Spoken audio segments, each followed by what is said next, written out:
Os cabalos explotados en réxime de liberdade en Galicia distribúense sobre todo pola zona sudoeste de Pontevedra, zonas central e norte da provincia de Lugo e na zona noroeste da provincia da Coruña.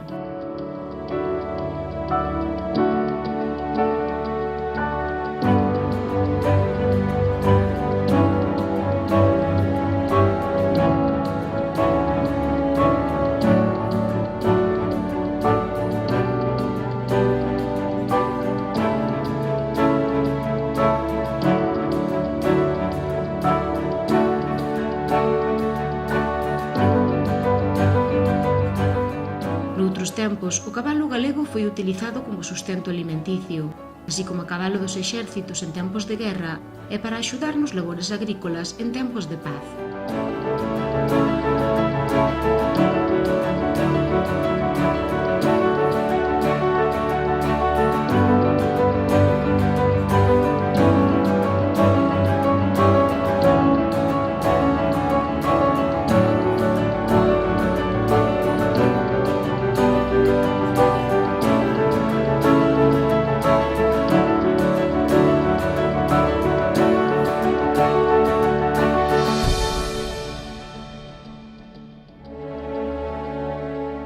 Os cabalos de pura raza galega son animais lixeiramente inferiores ao tamaño e ao peso medio do resto das razas equinas, o que lles permite sobrevivir nas condicións de semiliberdade nas que se crían.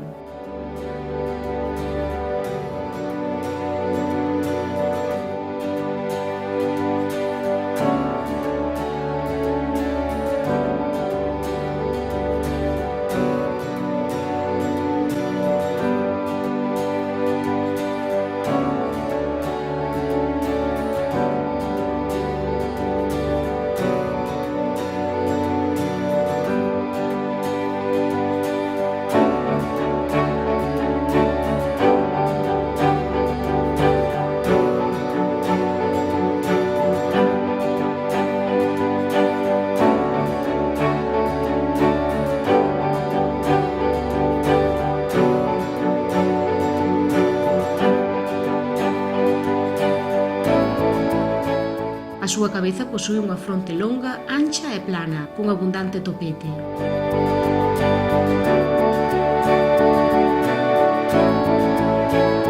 As orellas son pequenas e con gran cantidade de pelo que as protexe do vento, e os ollos son proporcionalmente grandes, con órbitas oculares saíntes e ben marcadas.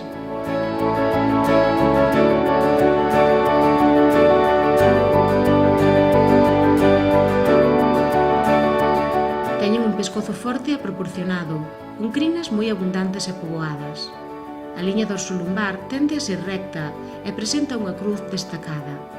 A cruz dos cadrís é sinxela e algo inclinada, cun nacemento da cola medio. As extremidades son finas, curtas e fortes, con articulacións duras e canelas curtas.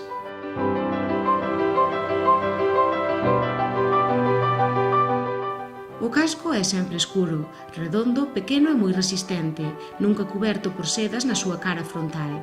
A capa únicamente pode ser castaña ou negra en todas as súas variedades e non poden ter despigmentación conxénita ningunha.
Hoxe en día o cabalo de pura raza galega críase no monte, alimentado únicamente a base de pasto e matogueira atlántica, con dominancia de toxo hernal ou molar e leite materno.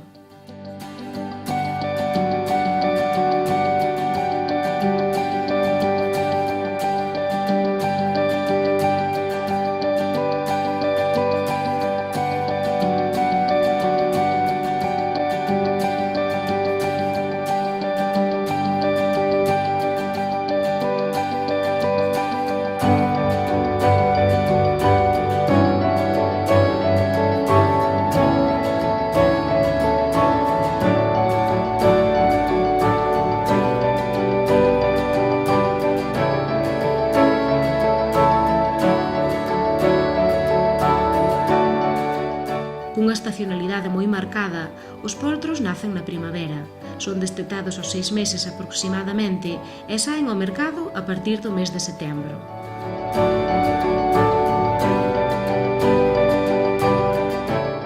Cada vez máis criadores están a conservar os poltros ata unha segunda primavera, cunha idade de sacrificio de 15 meses, producindo canais cunha maior aceptación no mercado, xa que debido ao seu lento proceso de maduración sexual, a esta idade aínda non hai unha produción importante de hormonas, de xeito que non varían nin a cor nin a textura da carne.